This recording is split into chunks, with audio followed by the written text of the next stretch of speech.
Hello and welcome to another episode of a Brothers Creed podcast, where we inspire fathers to build the blueprint for the next generation. We are the Thomas Brothers, and I'm Ethan. And I'm Jared, and today we're talking a little bit about the power of the mind.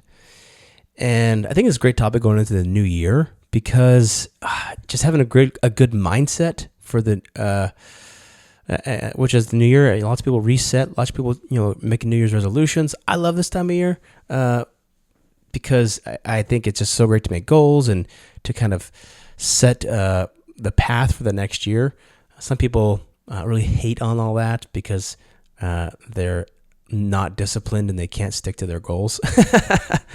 But no, a little bit tongue in cheek, but I think that it's so important to set goals, and having a good mindset about what you're doing is incredibly important. And so we're going to talk about that today and talk about the power of the mind. Ethan and I we left it a little bit vague so we can both come to it with some different perspectives, but it's going to be very good and something incredibly important to teach your kids because your mindset matters everything.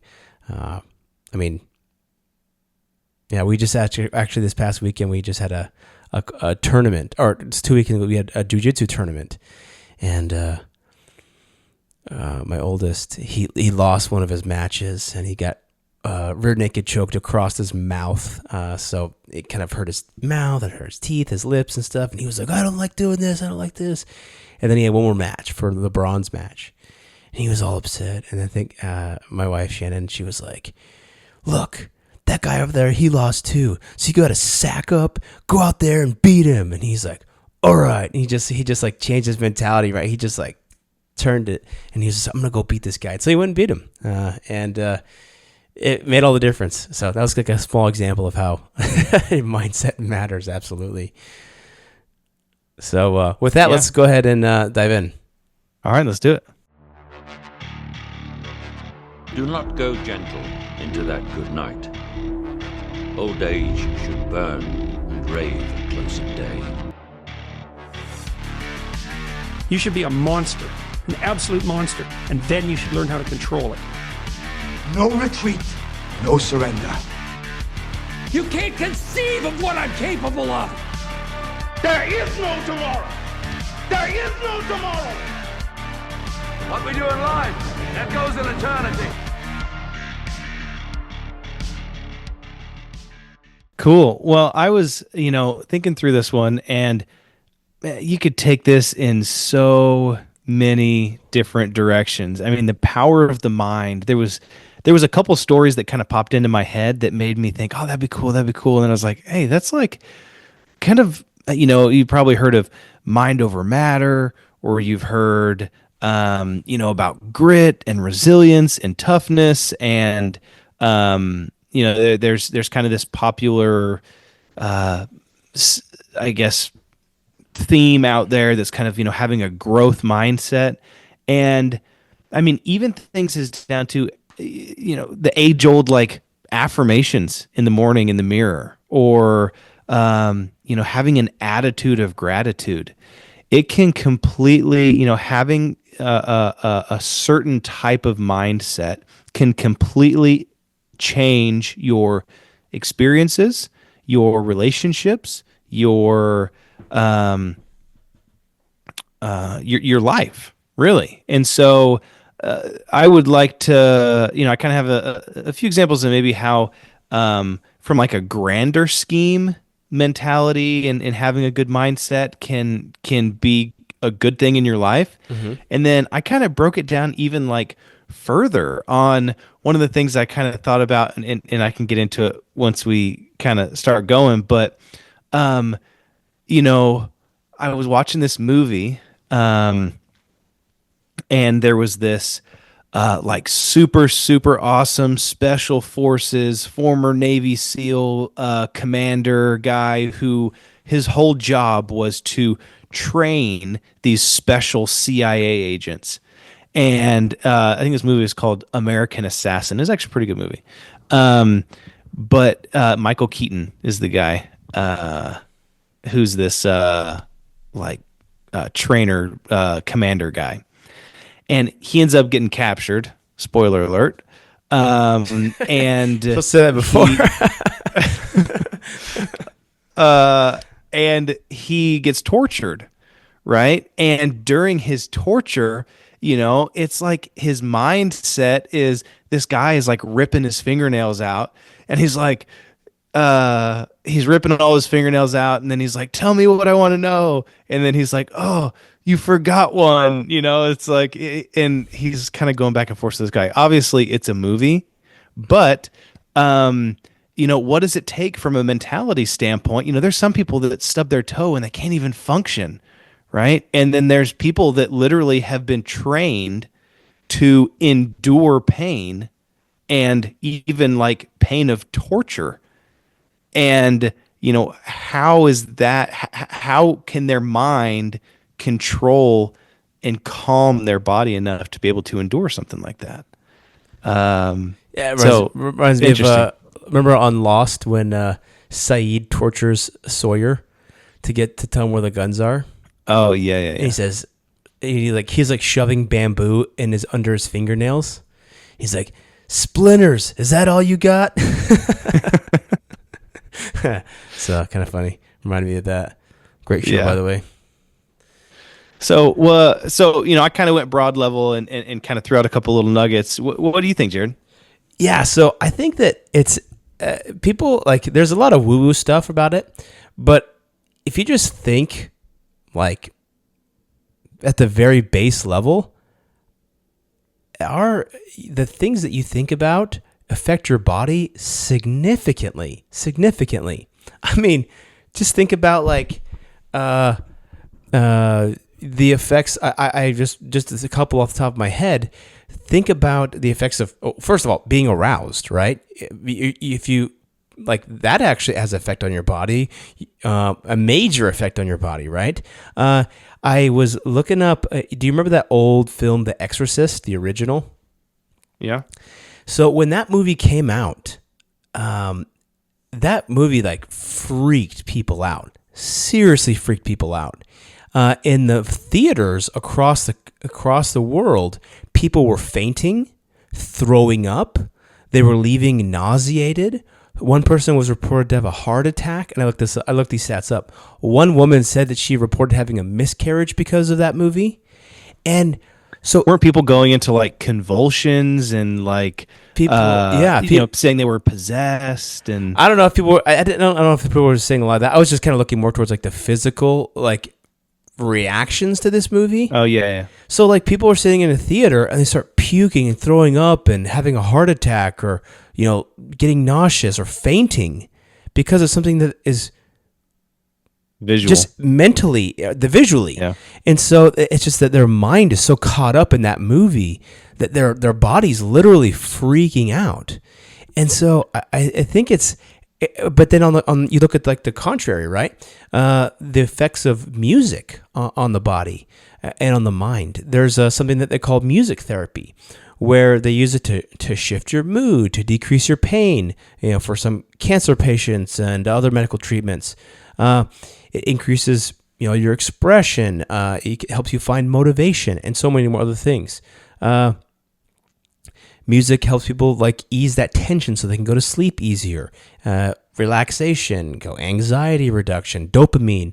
There's music that you can listen to. There's a song that's called Weightlessness, where it's been proven to lower your dopamine levels. So all these external things that we're bringing into our brains, they have a major effect. So it's like, if you are, going into a fist fight, or you're going to go into a jiu-jitsu tournament, or you're going to go run a triathlon, you're going to be listening to some, probably some hardcore music to just get amped up. Or maybe you need to get calmed down and you're listening to some calming music. Or maybe, if you're trying to get in the mind state to have patience with your kid. If you're trying to have patience with your kid, man, you don't want, Five-Finger Death Punch playing in the background on Alexa. You want, something calm, because that's just going to get you too amped up and you're not going to have patience with your kids. Trust me, dude, these kids play freaking annoying stuff. Like, some of my kids like this techno stuff, like crazy EDM stuff, and it's like in the background. I'm like, whoa, dude, I can't even deal with this and deal with your brother screaming at the same Well, that's time. because you're old. That's because you're getting That's old. just getting old, yeah. And that's why I have to turn on the radio when I like approach something in the car, and then where I need to look at the instructions and the directions. But anyway, it just is so powerful that everywhere around us, our minds influences how our bodies are, and it makes you think too. Very hard about the social media, what you're seeing on TikTok or Instagram or Facebook. That intake, what is that teaching you? Is it making you jealous? Is it making you envious? Is it making you motivated, or is it making you sad or disgusted or aroused or whatever? There's so many different things. That's why they say social media for. They say, oh, social media for kids is really, really bad. And like, yeah, but it can be bad for adults too, It can be, lots of adults play that comparison game too. And it's like, oh man, Sally went on another vacation to Bermuda. It's like, this is her 4th time this year. It's like, yeah, but you don't know that she's $100,000 deep in credit card debt. It's just like, so when everything is so superficial, it's easy to have envy creep in, and then, or jealousy or all these different things. And so that's that mental state as well. We need to guard that and protect it with all that we have. Bermuda is cool, but not that cool. You've been there, dude. Ethan went to Bermuda this year on a cruise. Yeah. Hey, well, I know. I like literally. I see some people on social media. Dude, they go to Disney. This isn't something I'm jealous of. This is something I think is like insanity. Is they go to Disney like literally 4 to 5 times a year, and those are not cheap trips, dude. That's like, we're in North Carolina, and that's in Orlando. So they're going down and taking their entire family of like 4 or 5 kids to Disney. I'm like, bro, that sounds like, who was it? Hell. Yeah. Man, I think it was Jordan Peterson, but he had a whole thing about adults going to Disney or something like that, or adults that regularly go to Disney or something like that. I can't remember exactly what it was about, but I remember it's kind of interesting. But yeah, freaking expensive for sure. Oh, I see this one lady. Well, this is totally off topic. This has nothing to do with mindset, but there's one lady on Instagram, dude, and she literally gets married she gets remarried every year to her husband at Disney. She's like, this is my 7th wedding at Disney, and it's like she picks a new dress every year, and she plans this big wedding at Disney every single year to like renew her vows with her husband. And I'm like, man, it just seems crazy. Hey, man, maybe they're loaded, but at the same point, I'd like to see what their retirement looks like. I don't know, but they don't have any kids, that's for sure. I guess that's true too.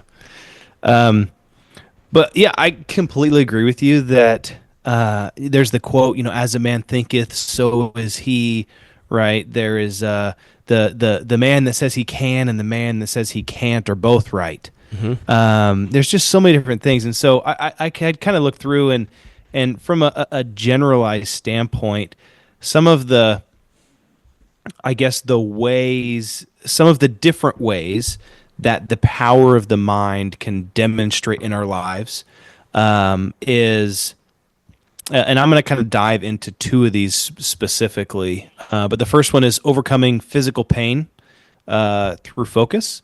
So you think like, I mentioned the whole torture thing, but also, there are some women out there that choose to have, childbirth completely without any type of, pain medication or intervention or anything like that. I'm not bashing on those that do or not. I think it is a massively painful experience, no matter how you take it on personally.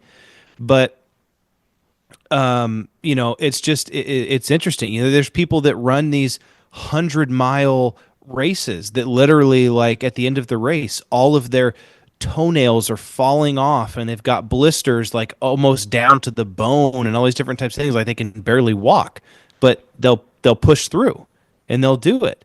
There's Who's going to carry been the boats?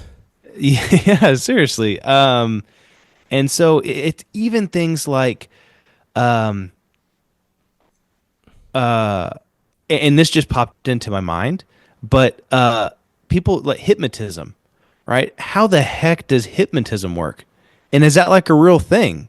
I mean, people are hypnotized, and you can hypnotize somebody and then like tell them to walk around and pretend they're a duck, right? And they'll just do it. Well, Right. they say that hypnotism is like a suggestions straight to the subconscious. So I think that people in those states, they say that they won't do anything that they wouldn't do normally. But the subconscious is in fact, I've been listening to a book called Modern Man's Search for Meaning by Carl Jung.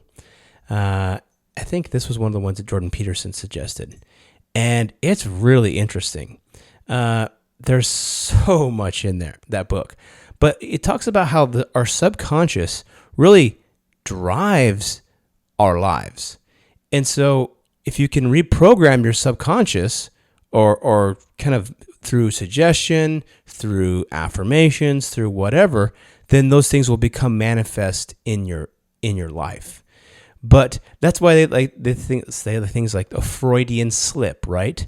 That's your subconscious coming out, and it's actually you're slipping, and your subconscious is actually manifesting in your conscious what it wants. So if you're like, that's why people are like, oh, you accidentally said this, but maybe you did, like, oh, I didn't mean that. It's like, no, it was a Freudian slip. You actually did mean that, because that was what your subconscious wants. And so that is so important. And that's where your base mind, your subconscious is, that's like what you need to control, because your conscious mind, you can think about anything, but you need to kind of convince your subconscious. And that's where the hypnotism comes in, because those are suggestions right to your subconscious. So in a way, you need to hypnotize yourself to kill the prime minister of Malaysia. No. To do whatever you want to do. It's like, I want to become a successful entrepreneur. I want to tell myself every day, I'm looking for opportunities. I'm a great networker. I can create opportunities when I find them, stuff like that, Yeah. Yeah, for sure. Things like there's something called the mind over matter phenomenon. And this can apply to a lot of different things, but one of the things it applies to is achieving, seemingly impossible physical feats, right? Like a mother lifting a car off of their child, in order to save their child, or things like that the state of your mind changes your physical abilities. Visualizing sports performance.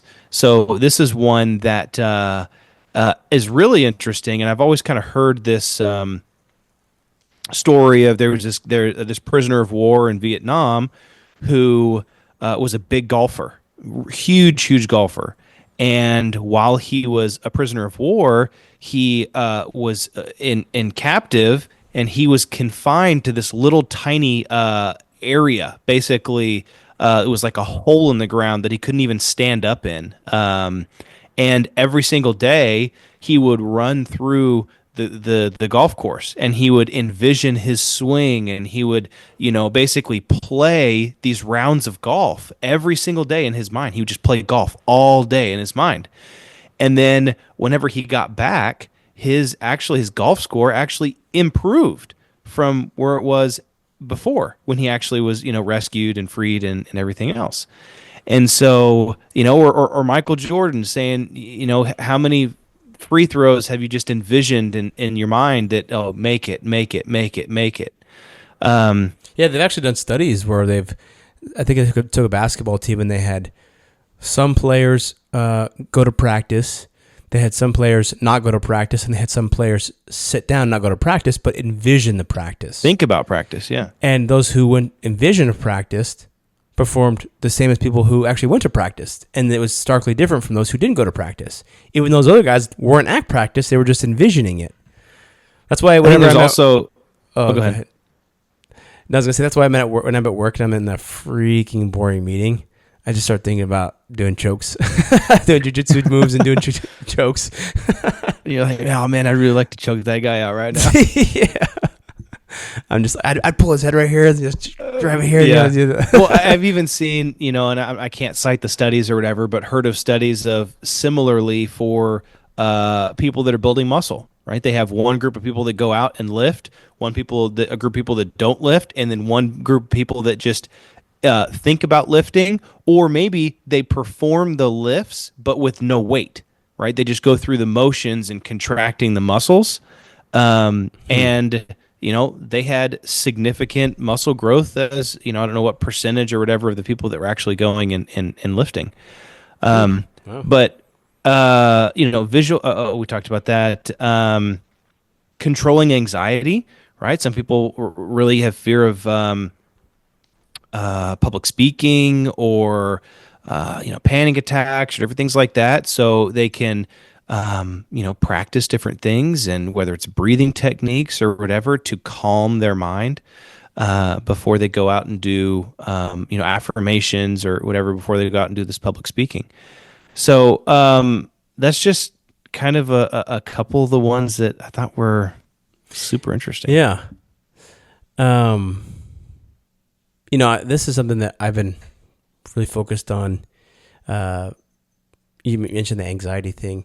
I'm a data analyst by trade, and so part of that is I like to analyze things, but I'm also I'm the opposite of a procrastinator. I don't like variables. I like to just get things done ahead of time. That way I don't have to worry about it. And so doing a sport like jiu-jitsu, when I get to the competition, there are endless variables on what that person could throw at me. And so sometimes I get worked up pretty good before I go out on the mat.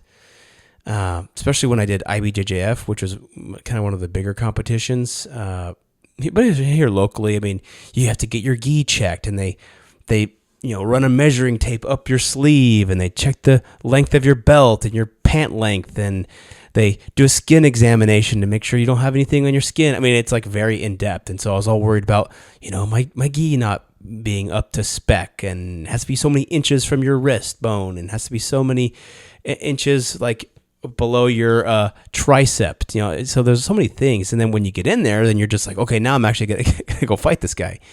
And so, a lot of people will actually, get pretty worked up. The one of our best guys, he's a purple belt.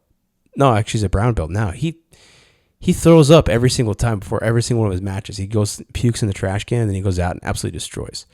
One guy, he just is like, before his match, he's like, I gotta go take a crap. And he's like, every single time, he's just like, it's just the nerves, The pregame poops, man. Those are for sure a thing. So for me, I'm starting to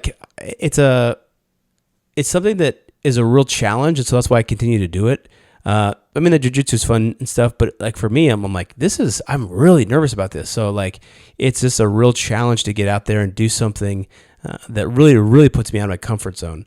I feel like every time I do it, I'm like, oh man, why do I do this? Why do I do this?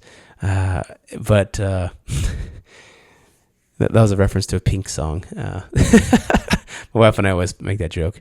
She says that one of her songs. But I just get out there. And this recent one I just did, it was a NAGA, North American Grappling Association. So it was kind of small time. It was in Hickory, North Carolina, so it wasn't too crazy. But I did open absolute blue belt, so all weights, all ages for blue belts. And I was going up against some heavy hitters, but I was a lot less nervous because I was just kind of like, this is small. I just had this mentality of this is small time. These guys aren't like the big competitors that you'll get IBJJF. These are just small time. And just having that mentality, I went to IBJJF, and even though I lost to IBJJF, I still having that mentality. It's I've been to bigger than this. This is nothing. It allowed me to not be as nervous. So Gave you more perspective. Yeah, exactly. So sometimes, just changing your mindset a little bit. Sometimes when I go into giving a speech, if I start getting nervous, I have to get a little bit mad. Because if I'm a little bit mad, not a lot, just a little bit, like these people in the audience, like, oh, these guys are, I'll change my mindset. Like, these guys are idiots, and I'm gonna go tell them, I'm gonna tell them what they need to be told, and so kind of creating that dynamic in my mind, even though it's not true, it makes it easier, and it like reduces the anxiety of the situation. So I definitely use these tactics all the time. Yeah, well, one thing I do before I go and give a speech or presentation or whatever, I get nervous too, and depending on where I'm at and kind of what the physical situation is, right? Is when you flex your muscles, it releases endorphins in your body. And so if I can, sometimes I'll go to the bathroom and not like flex in the mirror, but like, I'll kind of puff out my chest and I'll kind of be like, to hype myself up a little bit in the mirror.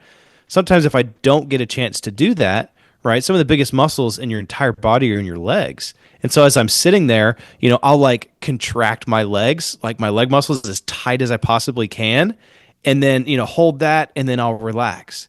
And then I'll kind of go through like a couple reps of that. Yeah. And for me, it really has like, it's just this calming, like it's almost just releases. It almost feels like I just went and like, did a couple reps on bench or squats or something like that. When you come off of that, sometimes you come off with like a little bit of a high, and so you got this endorphin rush, and that really kind of helps me to calm down and to kind of get focused. And That's good. I like that. So another thing that I thought was really interesting was the idea of placebos, right, in medicine. So a placebo in medicine, or the placebo effect, is basically, you have a group of people that are sick with a certain illness, and they break that group up into, let's say, 3 different groups. One group gets the trial medicine.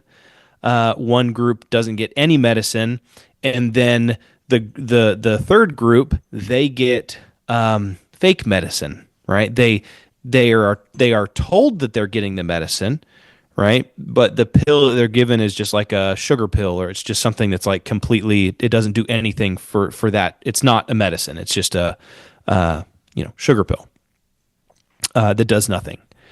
But they are told that you are receiving this miracle drug that is supposed to do this and this and this for your illness. And so there's been tons of studies on this, and a lot of people within that placebo group that are just receiving the fake medicine, but that they've been told that they're receiving the real medicine, they have shown significant improvements in their lives with that specific illness in their situations. And I'm like, how does that work? Right? They're not receiving the chemicals and everything else that is actually in that medicine that will help to cure that disease or to help fix whatever's wrong, but they're still getting better. Which is really interesting. And so I guess I dug in a little bit to like how the placebo effect works.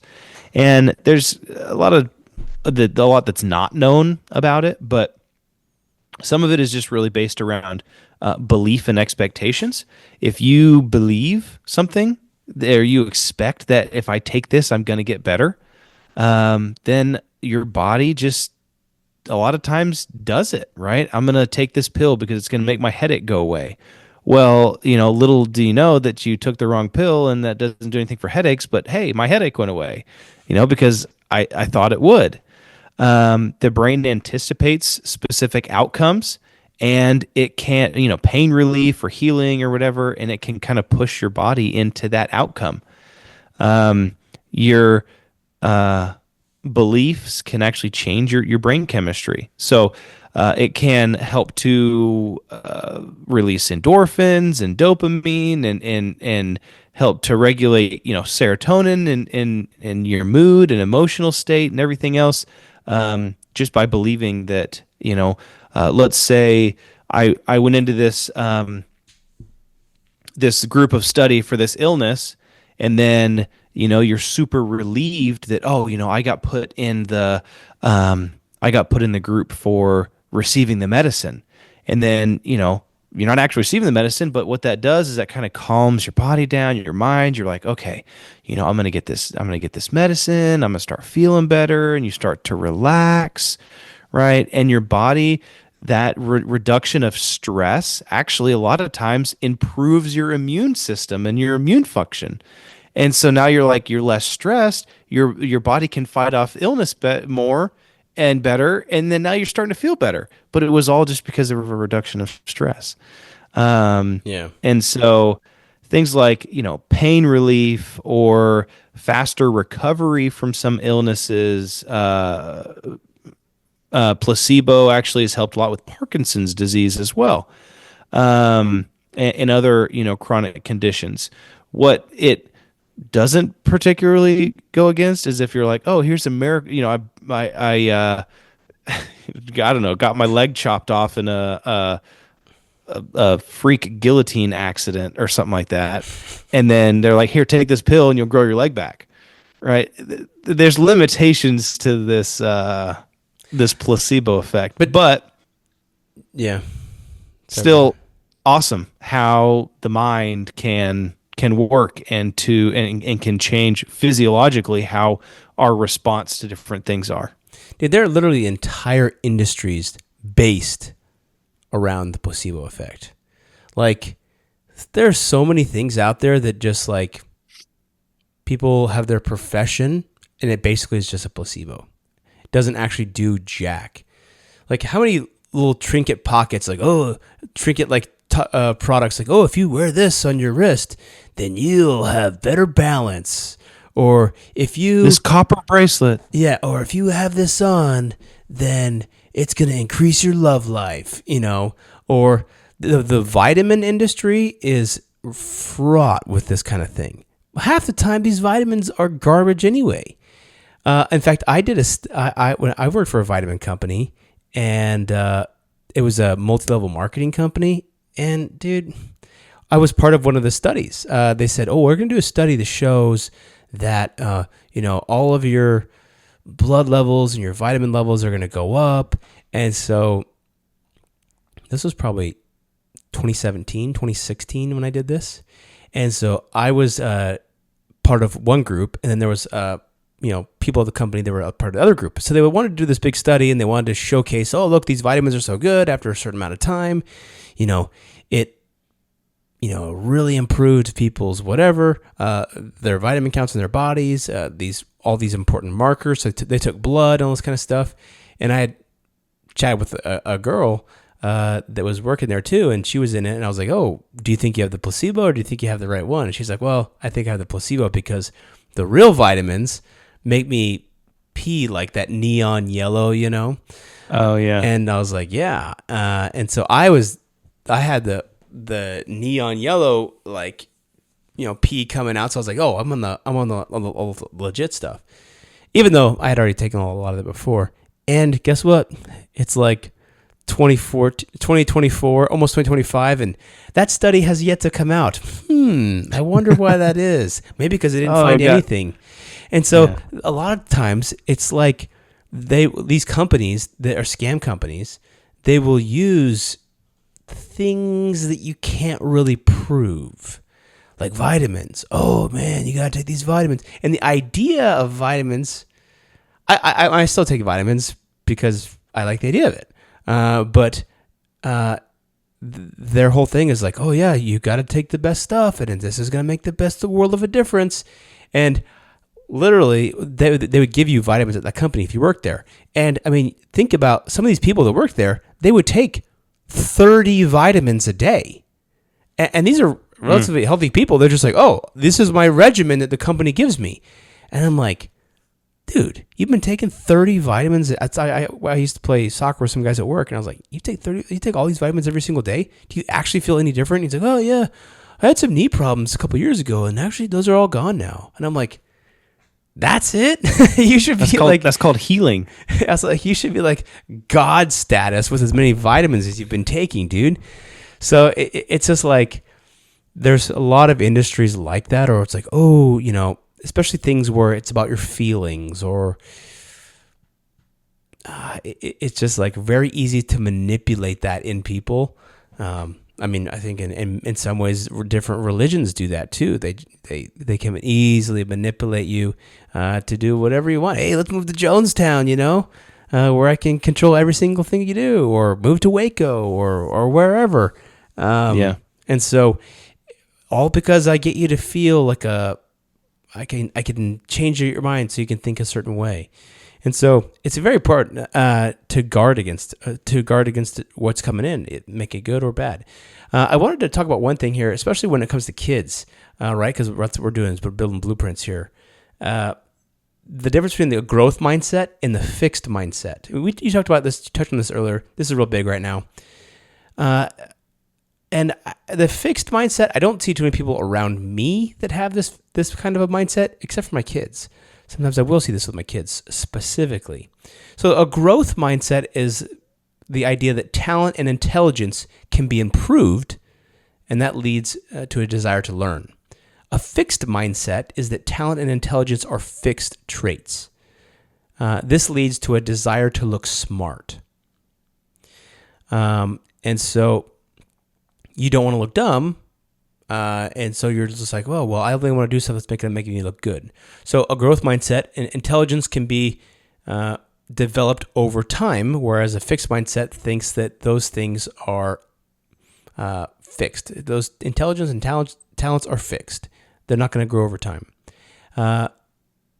Someone with a growth mindset embraces challenges as an opportunity to learn or grow, whereas the other person avoids challenges to prevent the possibility of failure. I see that my kids sometimes is like, well, I don't want to do that because I don't know how to do that. And then I'll fail or I'll lose.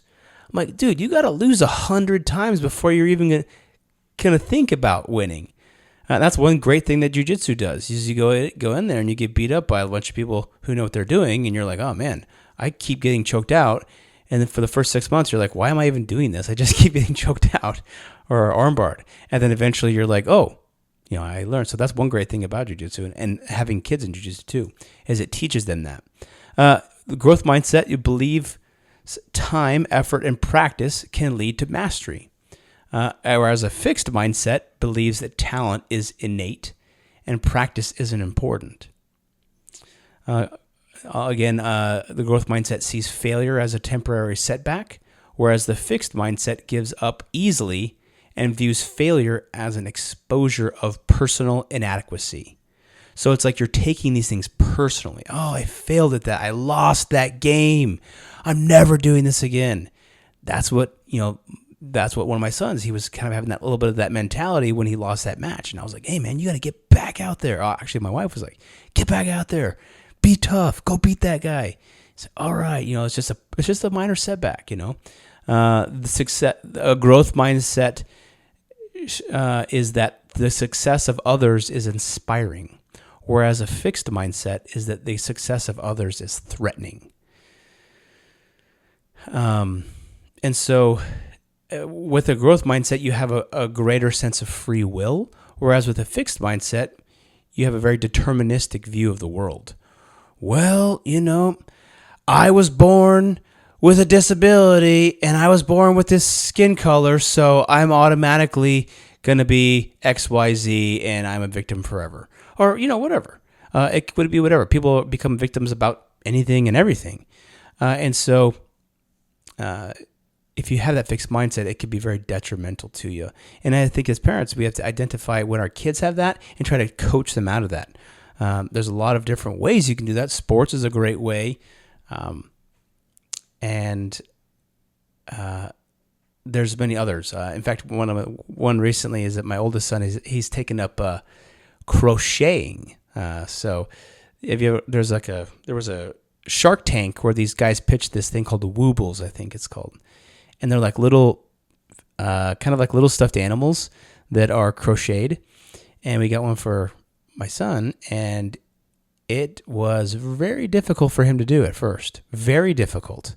He was very frustrated. He had to pull the thing out, probably over 10 times. And he was frustrated. He kept watching the videos, and he's like, it's so frustrating. And we sat down with him and tried to help him. And he eventually got it. And now he's literally making them like little penguins. He's making them and selling them to his friends at school. He's probably sold 3 of them so far to his friends at school. And then he made a narwhal, or Norwal, I think it's, and he's selling that to his friends too for $3 each. And he's selling the narwhals for $5 each, even though they're even though they're easier to make. So now we're talking about business, and we bought him just a ton of yarn. He doesn't even need the instructions anymore. He memorizes all the stitches of all the patterns of everything. So. And I was like, I just keep reminding him, how hard was that when you first started?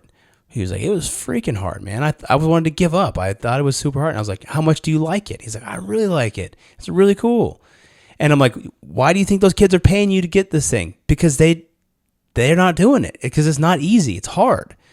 And so I think doing stuff like that creates those great opportunities. Could be a good Christmas present to get your kids one of those. I would suggest probably someone 10 and up. Because it is difficult, but it was a great challenge that he really accepted, and it was a cool reward at the end. So that's awesome. Yeah, that growth mindset versus fixed mindset, something that a great thing to teach your kids, and a great way too, just to live your own life, right, and be a good example. Right, our kids see that. Our kids see what we do, and the things that, if we constantly shy away from what's hard and only focus on what's going to make us look good, then, I think kids need to see their parents struggle with things sometimes, right? Whether it's overcoming, I don't know, maybe losing weight or learning a new skill or whatever it might be. Or getting a job, or getting a new job, or getting a bonus, or having a setback, or having to fix a car. Saying, this is what we got to do. We got to learn. Yeah. I was doing something on our car the other day, and my son was like, "How do you know how to do that?" And I was like, "I don't. Right? I didn't. I do now." I had to figure it out. I had to go and, watch a bunch of videos on it, and I had to read a bunch of stuff, and I had to, figure out how to do this and that and the other. And he's like, oh, well, that's cool. I was like, yeah. I think one of the greatest capacities that you can have and you can instill in your child is the ability to learn, or the ability to be scrappy enough to learn what to do. Figure it out. Yeah. To figure it out. Because, back in the day, if you didn't know how to do it, you had to find someone how to do it, because there was no YouTube. You could just go look it up or research. You had to go buy a book at the library and try to, can you imagine trying to figure out how to change the spark plugs on your car, or your, catalytic converter from a book in the library? That'd be freaking difficult, dude.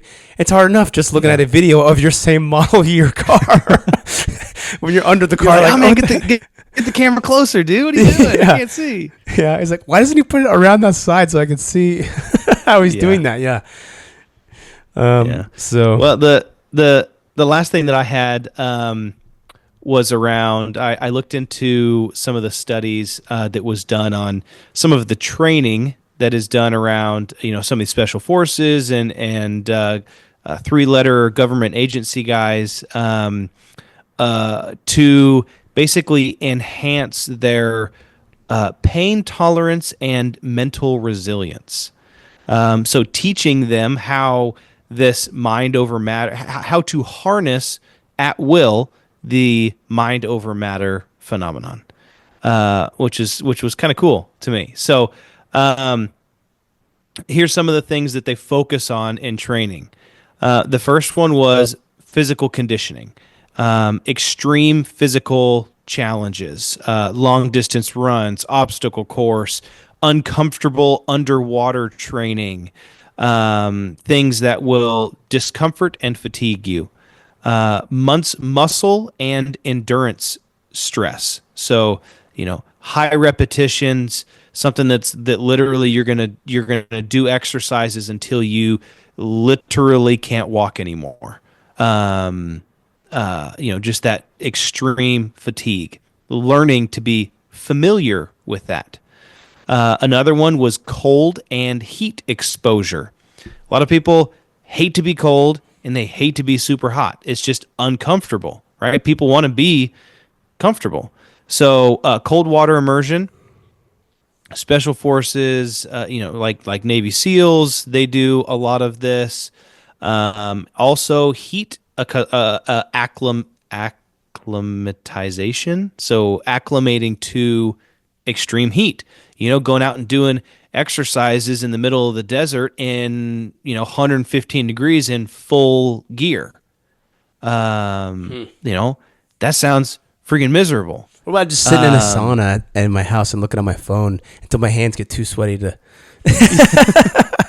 Yeah. Does that count? Another one, simulated torture and resistance.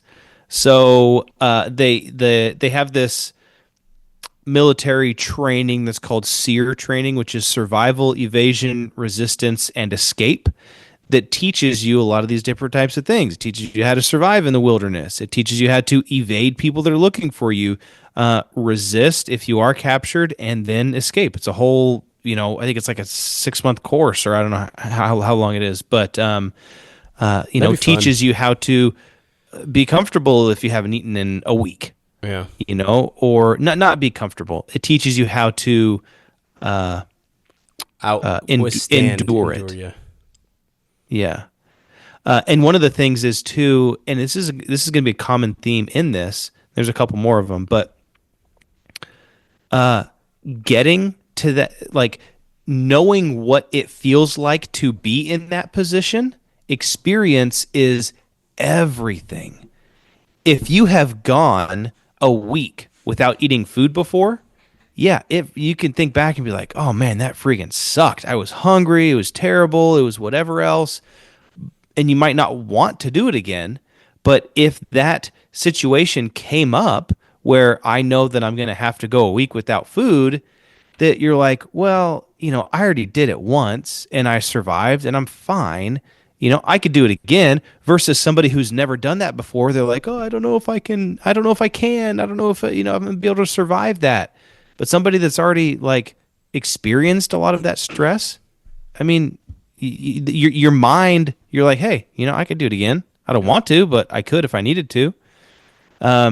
So another one, breath control meditation, is huge. This whole Wim Hof phenomenon, right?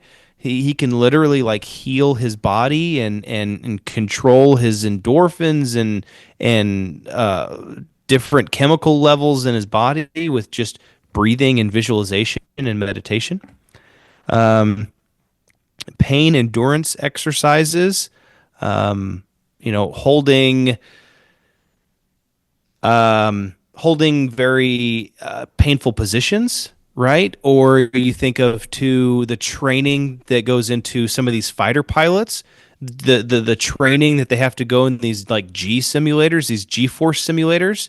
That's just like this immense pressure on your body that can be painful, right? But it's giving you these experiences and acclimating your body to when you're actually up in the jet and flying around. You're like, oh, I just pulled 7 Gs, and you're like, oh yeah, but I pulled 12 Gs in the simulator, so I know what it feels like. Yeah, versus some reporter that's going to go up and at 2 Gs they're just going to be like, and pass out because they never felt that before. Mental toughness development. This one was interesting. Kind of reframing pain. So in your mind, knowing and convincing yourself that pain is temporary, it's manageable. Nothing lasts forever. If you can just get through this one moment, then it's, it'll get better from here. That was interesting. Mantras and self-positive talk was also in there. This one was interesting. Peer and instructor pressure. how many times, even like on the sports field or something like that, I remember playing lacrosse. There's a couple times where you just get freaking rocked, and my head's ringing, or like my arm hurts or whatever. But everybody on the field is like, get up, get up, get up, and you just get up and keep playing, right? And you don't even feel it until like you go home and you got this massive bruise or Yeah. whatever else. And so that kind of that peer pressure sometimes can be, help you to overcome that. And then the last one was kind of what I said, but realistic mission simulations of, live fire experiences. You'll see a lot of times when in military training, people will be, shooting kind of, they're probably dummy rounds, but like they still have the same sounds. And so they'll be, shooting over the military guys as they're training and different things like that, just to simulate, this is what's going to sound like in a firefight. It's going to be loud. It's going to be chaotic. You're going to have bombs going off. You're going to have all these different types of stuff to create these kind of high stress drills to whenever you actually get in that firefight. Yeah, it's different because that, people are actually shooting at you, but you're not all distracted by, oh, this is so loud or this is whatever. Your mind is already like, oh, we're used to this, let's go and let's do it. So It's funny you said that. We were driving home from that band concert tonight I was telling you about. And dude, the kids were all losing their minds. Losing their minds. They had been kind of sitting relatively quietly for this band concert. It was like 2 hours almost.